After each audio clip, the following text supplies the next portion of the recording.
علیکم ورحمت الله تعالی وبرکاته. حامد و مسلم و بعد.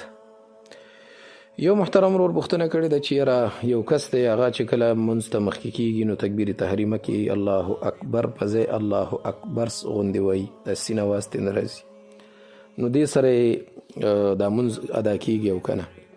جناب عالي دا مسله فتح شامي ډېره مزیدار ذکر کړې، فتح هندي هم ذکر کړې، او د قرنګي جناب دا مسله باقی تر فتوا درلوم زکریا هم ډېره اعلی مزیداره حل کړي. صحیح دی، بدای او صنایع کې هم شته. خلاصه به درته دا ووایو که چېرته دغه سړی په دې باندې قادر وي چې دا مثلا دا شی جوړ کړي او بیا هم دی دا کار کوي، نو په دې باندې دا سړی ګناهګار دی او دا عمل مکروه تحریمي دی.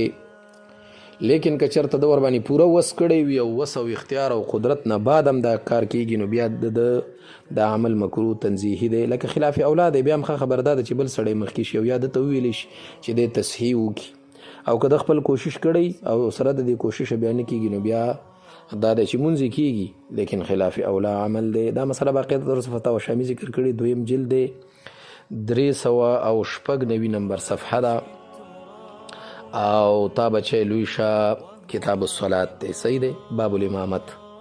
د قرنګي دا مسله باقاعده طور سره بدای الصنایع ذکر کړي، اول جلد 111 نمبر صفحه دا کتاب الصلاة. د قرنګي دا مسله باقاعده طور سره فتاوی هندی ذکر کړي، او فتاوی هندیه جلد اول صفحه د یو کم او کتاب الصلاة دی الباب الرابع فی صفة الصلاة.